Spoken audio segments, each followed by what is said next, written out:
Hoje eu venho aqui trazer para vocês o tema da mediação sistêmica. Na verdade, o meu convite é para refletirmos como a mediação pode fazer parte da nossa vida. Como uma filosofia mesmo, de cultura de paz para nós e para os nossos relacionamentos, para os nossos pares, para as pessoas que nos relacionamos. E aí, depois eu integro a parte da mediação sistêmica. Como que eu integro este olhar das constelações no meu trabalho como mediadora. A mediação tem a sua base legal, ela começou a surgir, lógico, a mediação já existe desde os primórdios, né?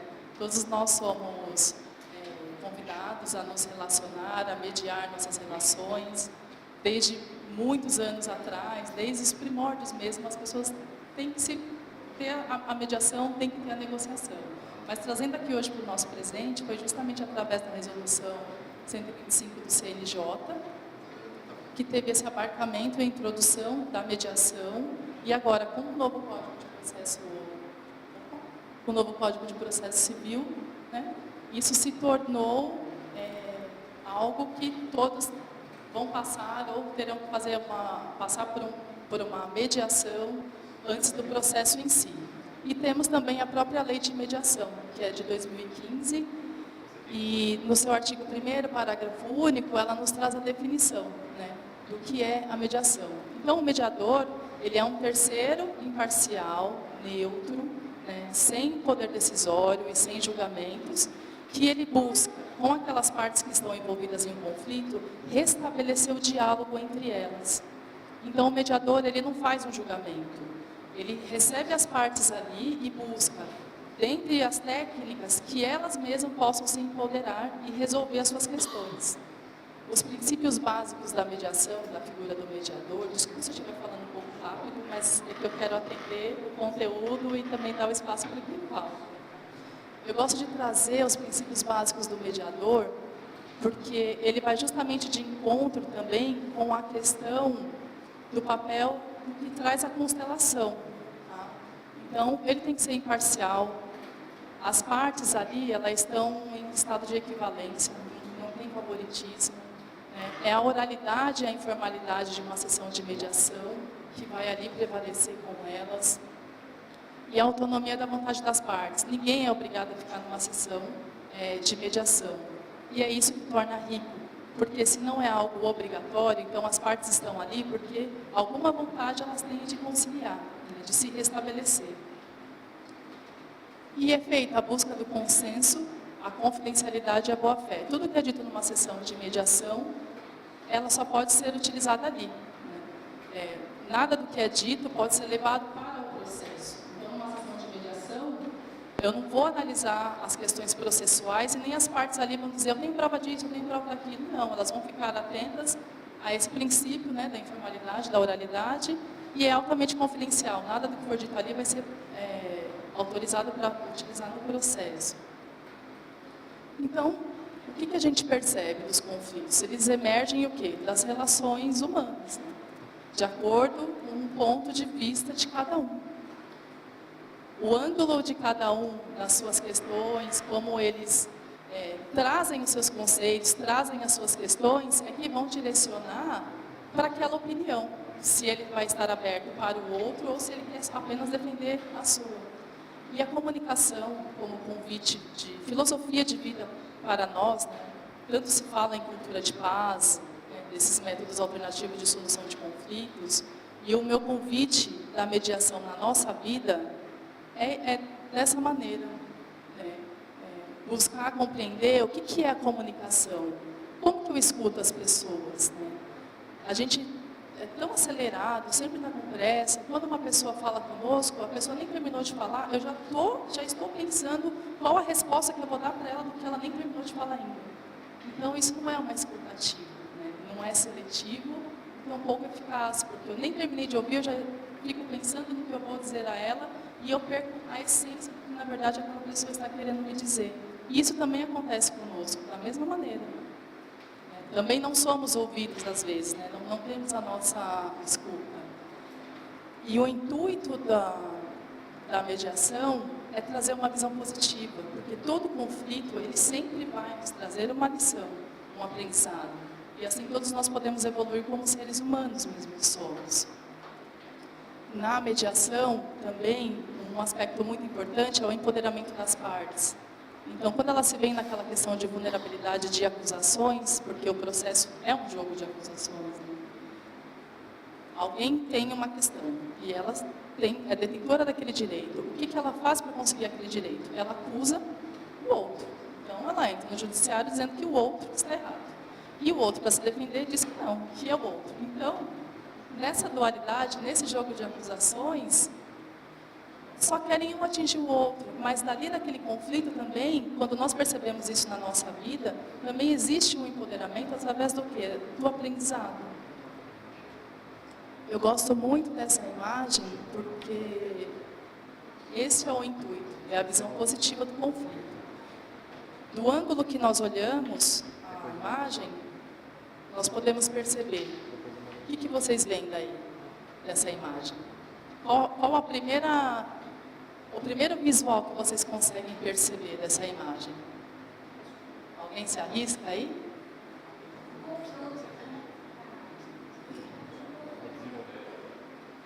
Exato. Primeiro, vemos um confronto. O que mais que nós podemos ver?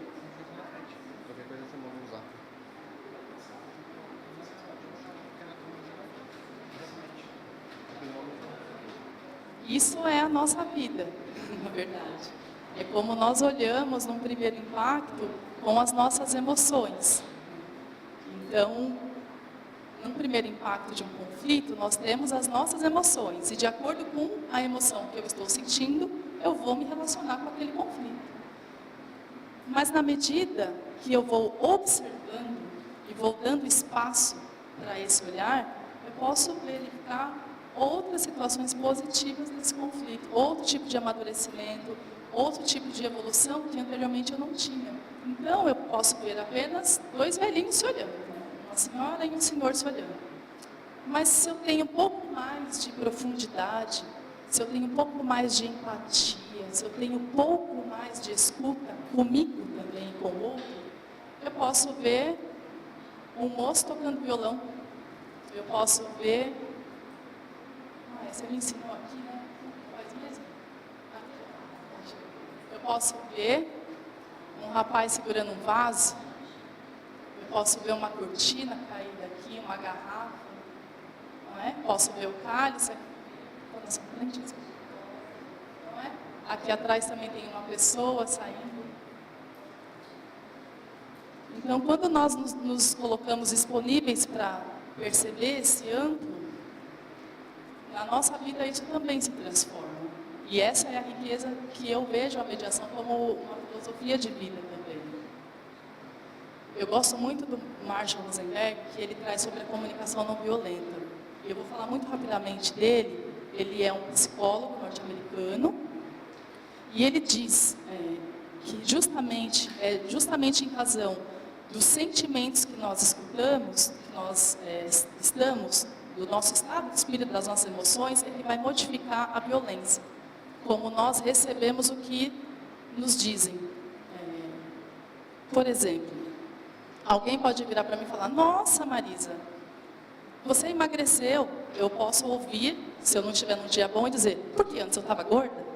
Então, ou eu posso simplesmente acatar o elogio e dizer: é verdade. Então, tudo depende das nossas emoções, de como nós estamos. E aí ele diz que a raiva é resultado de pensamentos alienantes da vida que estão dissociados das nossas necessidades. Nós não percebemos as nossas necessidades. Por muitas vezes nós ficamos fadados a pensar no trabalho, casa, e não percebemos a nossa necessidade também de um diálogo, de ser escutado, de ter um descanso, de ter um sono, de se alimentar melhor. E isso inclui as nossas necessidades que atingem também o quê? A nossa vida cotidiana, o nosso estado físico, que vai interferindo nas relações em si. E quando julgamos os outros, contribuímos para a violência. Então, se eu não atendo às minhas necessidades, se eu não me dou conta das necessidades que eu tenho, eu passo a fazer o que com os outros também? A julgá-los também pelo que eles fazem ou eles não fazem. Mas isso é decorrência de nós, do que nós não nos percebemos, né?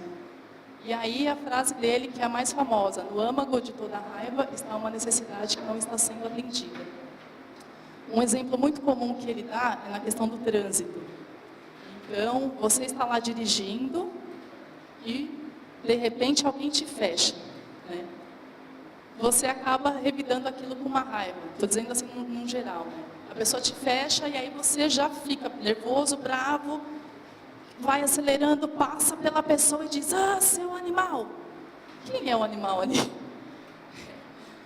O outro passou, não é um animal, mas você, quando você o xinga, né, porque ele está errado, e aí ele diz nesse sentido, a gente não percebe o todo. Se de repente aquela pessoa que te fechou, ela não estava passando por desviando de um buraco, né, desviando de um motoqueiro, ou estava com uma pessoa adoentada no carro, que estava com pressa, e aí nós nos colocamos como centro do universo, achando que aquela pessoa fez aquilo exclusivamente comigo. Ela nem sabe quem sou eu sou mais um ali na via. E aí se toma aquela proporção, né? Outro exemplo que eu percebo que é muito comum também é com crianças, né? As crianças, elas têm as fases dela de conhecimento. E aí a criança, normalmente, quando ela tem determinada fase, que ela passa a fazer uma birra, né? E aí a mãe não consegue controlar, porque também já está naquele sentimento dela internalizado, que não sabe atender às suas necessidades e perceber o seu cansaço. Para controlar aquela criança fazendo birra, a criança está lá gritando e a mãe fala: não grita, menino! Quem é a criança? Quem está fazendo o papel certo e quem não está? Então são reflexões que nos trazem para perceber como nós estamos. E aí sim dá continuidade para essa cultura de paz. William Ury também é um grande negociador. E eu quis trazer essa frase porque ele traz um link muito grande com a relação das constelações. E ele diz que o respeito transparece como um comportamento, mas se origina dentro de nós como uma atitude. Então, o internalizar, que é a mesma figura que eu vou trazer daqui para mais adiante sobre as constelações. Como tudo isso já faz parte de nós, já faz parte do nosso conhecimento, já é algo que já está acessível. E ele continua, né? Ele é essencialmente um sim aos outros, não às suas demandas, mas à sua humanidade fundamental. Então você olha a todos como humanidade fundamental, e não necessariamente como uma máquina de julgar que sempre o outro fez algo para te agredir, mas ampliar e verificar no contexto em geral. E não podemos respeitar verdadeiramente os outros sem, ao mesmo tempo, respeitar as nós mesmos. Então é um convite para o autoconhecimento também, a mediação. Porque a partir do momento que eu percebo aonde eu me respeito, eu atendo às minhas necessidades, eu me empodero, eu também vou poder fazer isso com os demais, com os nossos pares, nas nossas relações, no nosso ambiente de trabalho, dentro da nossa casa, que é sempre o maior desafio, e com os nossos colegas em geral. Feito esse introito da mediação muito brevemente, sobre o direito sistêmico, nós já tivemos aqui os colegas que falaram brilhantemente, né? Quem é o Bert Hellinger e quem é o Dr. Sam Storch, o juiz. Então, eu só vou integrar como tudo isso tem a ver com a mediação, porque tudo isso se linka com a mediação. Para falar de mediação sistêmica, a mediação em si, para mim, ela já é sistêmica. Ela já traz essa amplitude de olhar e ela já traz essa disponibilidade para reflexão. E aí, de acordo com o novo Código de Processo Civil, né, no artigo 694, que o Dr. Fernando já nos trouxe, ele traz esse link: nas ações de família, todos os esforços serão empreendidos para a solução consensual da controvérsia, devendo o juiz dispor do auxílio de profissionais de outras áreas de conhecimento para mediação e conciliação. Nessas outras áreas de conhecimento, esses estudos de comunicação não violenta, de cultura de paz, de constelação, tudo isso agrega em nós uma disponibilidade para olhar o outro a partir de um ângulo que não seja julgamento, mas que traga para ele a busca e até a amplitude de uma nova consciência. E é nessa nova consciência que as pessoas vão realmente poder se relacionar melhor. Eu faço parte de 2 projetos aqui em São Paulo. O primeiro é o projeto Mediação a Serviço da Vida, que é no Sejusc de Santana. A coordenadora de lá é a Nádia Cristina Oliveira, que é psicóloga judiciária. E a equipe é a Carla Cunha, Fabiana Pesada, Denise Ortiz, Roberto Moreira, e Marilande Leutier e eu. nós somos as mediadoras, e no projeto em Mogi das Cruzes chamado Olhar Consciente. Esse, em especial, a gente tem tido uma maior atuação. Desse da Serviço da Vida em Santana, nós começamos a fazer ciclo de palestras, explicando o que é a constelação para processos que eram separados pelo Sejusc mesmo. E aí depois eram feitas as mediações, só que com os mediadores do próprio Sejusc. Nesse do Olhar Consciente, nós trabalhamos diretamente com a juíza Ana Carmen. Então, o que nós fazemos? Eu, a Carla e a Mariela. Nós convidamos, ela separa os processos, nós convidamos para uma vivência de constelação, explicamos o que é a constelação e depois nós fazemos as mediações. E aí é que entra essa amplitude, como disse o William Irwin, né, a partir de um comportamento e uma atitude interna da mediação sistêmica. Então, eu considero que a mediação sistêmica ela é uma abordagem fenomenológica das leis sistêmicas, da filosofia hellingeriana, desenvolvidas a partir da postura do mediador, trazendo uma nova consciência para as partes envolvidas no conflito. O que seria, então, essa abordagem fenomenológica? São as leis que o Fernando e a doutora Alessandra trouxeram aqui, são as leis da vida. Se eu tenho integrado isso com esse conhecimento sobre a hierarquia, a ordem, né, o equilíbrio entre o dar e o receber, quando chegam as partes trazendo aquele conflito, eu as olho a partir de um novo ângulo, de uma nova maneira, trazendo consciência para elas. Então, na mediação, eu sempre busco ressignificar o que eu escuto, do que elas me dizem como conflito. Eu internalizo as leis sistêmicas dentro de mim, e pratico sempre o comando interno. Esse comando interno eu gosto de brincar com uma frase da CBN. A CBN tem uma frase que diz assim, a rádio que toca notícia de meia em meia hora. E eu brinco comigo mesma que eu tenho que ser CBN o tempo inteiro. Eu tenho que me dar o comando interno de meia em meia hora, para não julgar aquelas pessoas, para não enfraquecê-las, para empoderá-las, para olhar com respeito, para trazer a dignidade, para trazer o empoderamento. E é a partir de mim, desse olhar que eu não as julgo, eu internalizo isso. Eu trago isso para dentro de mim, para que elas ali possam sentir a consciência que aquilo pode ser transformado, que aquele conflito que elas estão ali passando vai ser algo que vai levá-las para um caminho melhor. E que ainda não é possível elas compreenderem. Eu sempre gosto de colocar essa frase do Carl Jung, que é bem o que define essa humanidade das pessoas, né? Conheça todas as teorias, domine todas as técnicas, mas ao tocar uma alma humana, seja apenas outra alma humana. Então é isso que eu me disponibilizo enquanto mediadora, enquanto alma humana que olhe para outra alma humana com a mesma dignidade que ela tem. Não de inferiorizá-la ou de julgá-la, falar, nossa, como a pessoa tem coragem de fazer isso, não quer pagar pensão. Está tudo certo. Ela está ali passando o que ela tem que passar. E eu estou ali no meu papel de empoderá-la, de que elas restabeleçam a comunicação, de que elas restabeleçam o diálogo e aí posso seguir daí para frente. Esse é um texto do Bert que eu gosto muito, que fala, centrado, olhamos para frente. Nesse sentido, o centramento nos libera para aquilo que está à nossa frente, sem que nada do passado nos obrigue a voltar para trás. Todo criativo está centrado em direção ao sucesso, centrado supera tudo e aguarda. O centramento começa no espírito. Está desperto, percebe muitas coisas simultaneamente, capta num instante o passo seguinte a ser dado. Que vai justamente de encontro com o que já trouxe o William Irwin também, nas suas colocações, né, de internalizar. E da postura do mediador, eu faço esse link só para trazer como a mediação, para mim, na minha opinião, ela já é sistêmica. O Bert, ele traz as ordens da ajuda. Como nós, profissionais da ajuda, seja eu também no meu papel de mediadora, seja enquanto advogada, eu internalizo isso.